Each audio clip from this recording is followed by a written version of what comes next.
In the past 3 years, hundreds and sometimes thousands of people every day arrive in Greece in small boats. They come from Turkey, and most of them claim that they are fleeing the civil war in Syria. But let's take a closer look into when did this start and who is helping them.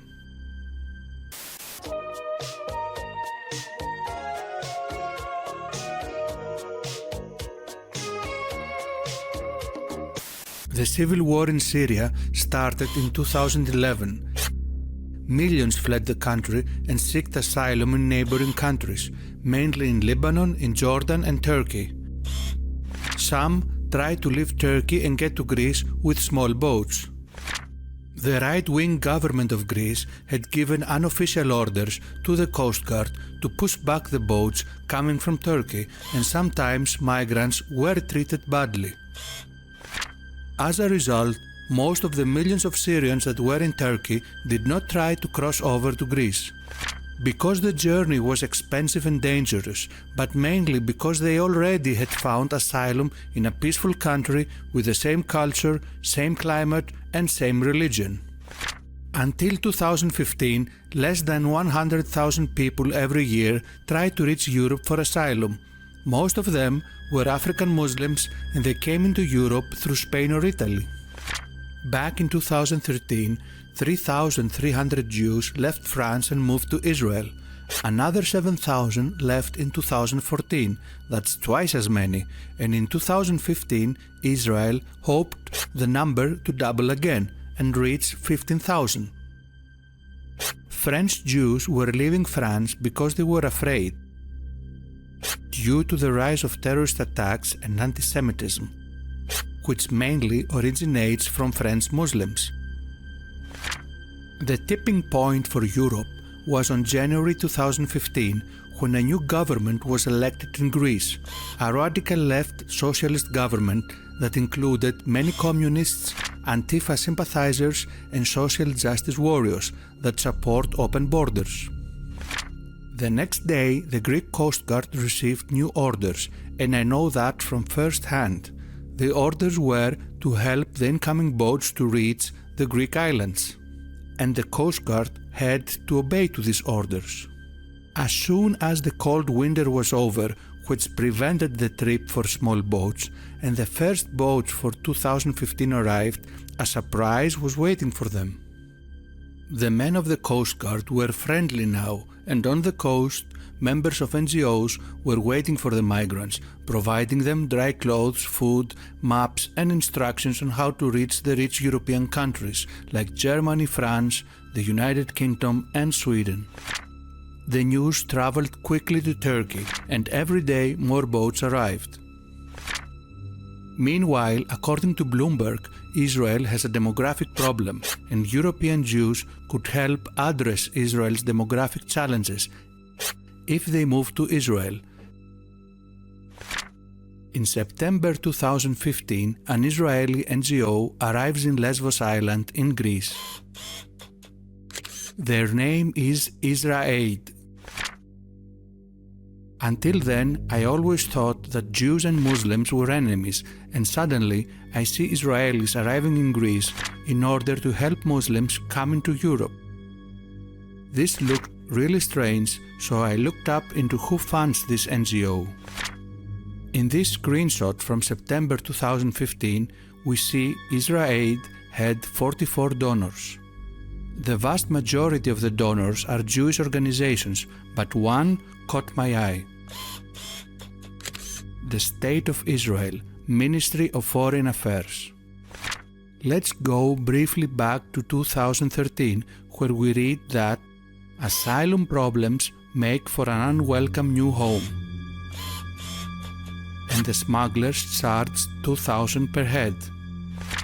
Here is another article from 2013 in which the smuggler promised he would take them there for 2,500 per head, so the price was between 2,000 and 2,500. Jump forward now to November 2015, after IsraAid is already 2 months in Greece, and the price dropped to half. According to this article, the trip usually cost a minimum of $1,000. So we can see now why the arrivals started to go up during 2015 and caused the so-called migrant crisis. Because the leftist government of Greece had opened the sea borders wide open and was inviting everyone in. Because NGOs like Israel Aid were providing a welcoming hug with dry clothes, food and instructions, and that drove more people to come. And because more customers created competition between smugglers and lowered the prices in half. And millions from the Middle East, South Asia, Africa, even from Latin America responded. On January 2016, this video surfaced. And this is what triggered me back then to look deeper into the role of Israelis in the so-called refugee crisis in Europe. According to the Allgemeiner, an American Jewish newspaper, anti-Semitism rises in Europe as a result of the spread of radical Islam and the refugee and migrant crisis. And according to Breitbart, Jews continue to leave France for Israel in record numbers. Anti-Semitism and terrorism fear drive exodus.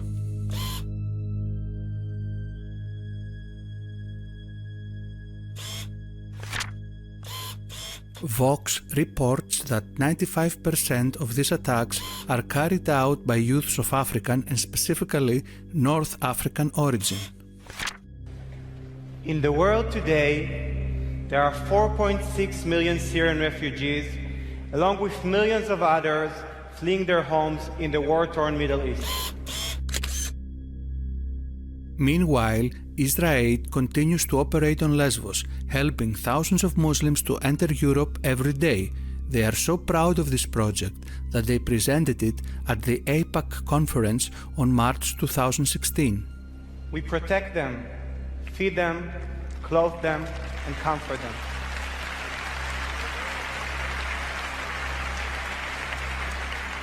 We are Israelis. As Israelis, we draw on our own history of tragedy and triumph to help the biggest wave of displaced persons in Europe since our grandparents searched the earth for refuge. AIPAC is the American Israel Public Affairs Committee, or, as they say, America's pro-Israel lobby. Sometimes, thousands of people arrive in just one day. At the end of 2016, the Jewish Agency for Immigrant Absorption announced that only 27,000 Jewish immigrants arrived in Israel in 2016, compared to the 31,000 who arrived in 2015. And Israel really wants to get as many as possible.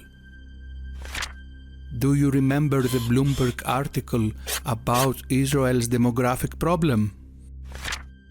So on January 2017, 1,500 rabbis signed a letter calling for more refugees in the US. And by refugees, they mean Muslims. 1 month later, on February 2017, they organized a Jewish rally for refugees in New York to protest Trump's so-called Muslim ban. A newspaper in Israel reports Jewish rally for refugees in New York invokes struggle of Holocaust survivor grandparents. Overlooking Ellis Island, thousands of Jews gathered to demand that Muslim refugees be let into the US.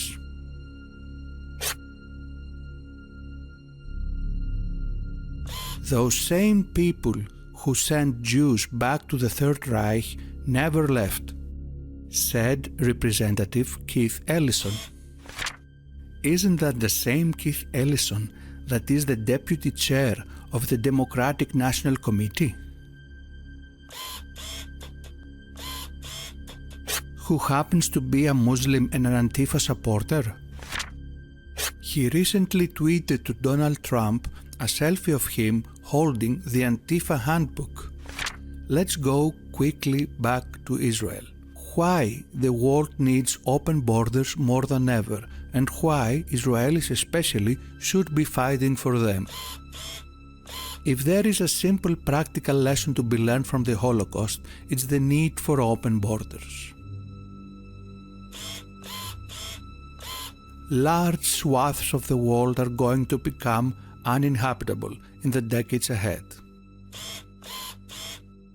The northern countries will probably suffer less from changes in the climate. They will have no choice. They will have to take in refugees, and plenty of them. In far greater numbers than they are now doing, possibly even hundreds of millions of people who will migrate to the north. Meanwhile, in the US, the 1,500 rabbis that support welcome refugees just became 2,000. Israel is continuing to help Muslims come into Europe through Greece, and 9 Jewish rabbis and 3 Muslim leaders from the US visited Greece to inspect the operations. In this screenshot from June 2017, we see that Israel now has 48 donors, 4 more than last time, with the State of Israel, Ministry of Foreign Affairs still included. But 2 months later, on August 2017, we see only 47 Israeli donors. Only one was deleted, the State of Israel Ministry of Foreign Affairs. Did they really stop supporting Israel after so many years? Maybe they just removed the state from the donors page because it was causing suspicions. Meanwhile, the Syrian army claims finding, made in Israel, weapons in ISIS hideouts. Some conspiracy theorists claim that Israel secretly supports ISIS, but there isn't any solid evidence. The Israeli Air Force attacks weapons facilities of the Syrian army. This attack practically helps ISIS, but this is still not solid evidence. This gets even weirder. Israel's defense minister claimed that ISIS apologized to Israel after opening fire on an Israeli unit. Yalon said, ISIS has since said sorry for the incident. A lot of weird coincidences. Israeli weapons found in ISIS hideouts. Israeli Air Force bombing the Syrian army. ISIS apologizing to Israel. It almost looks as if Israel and ISIS are allies. Meanwhile, Israel threatens with deportation or jail time thousands of African refugees. While another US Jew who went to Greece during summer to volunteer wrote this wonderful article. What I learned in the second largest refugee camp in Greece. Lily Greenberg Cole is a political science student at UC Berkeley and is president of Bears for Israel.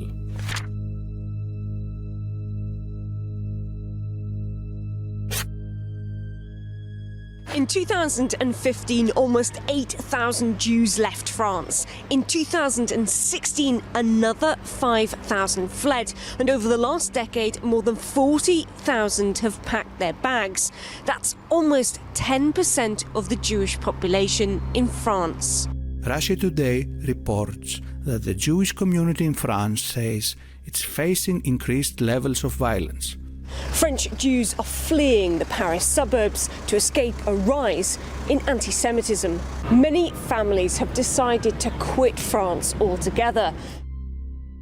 Anti-Semitism is alive in France.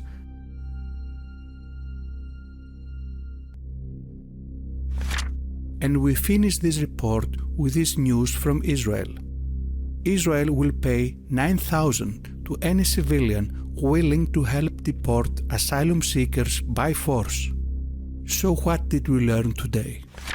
First, that the war in Syria started in 2011, while the big refugee crisis in Europe started 4 years later in 2015. That happened mainly for 4 reasons. First reason, the newly elected government opened the sea borders. Second reason, NGOs like IsraAid offered help to the incoming migrants.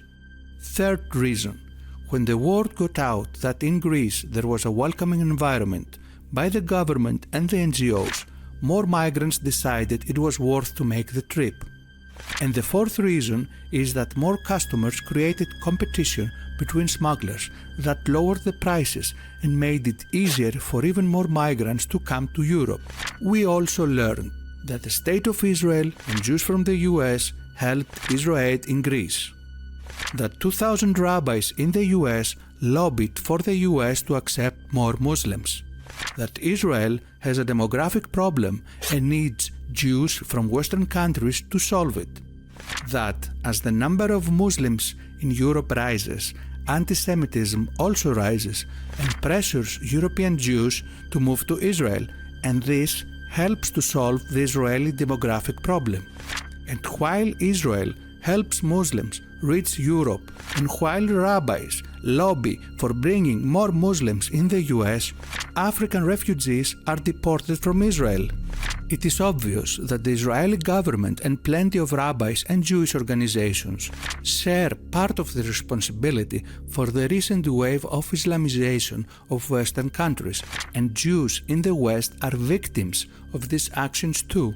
This video is in no way against Jews. It is exposing facts about the role of Israel and of some Jewish organizations that work against the interests of Jews who live in Western countries. Thank you for watching. I hope you enjoyed it. If you found this information useful, then please share it with your friends, give the video a thumbs up and leave a comment. I am 100% funded by my viewers, either by PayPal or Patreon.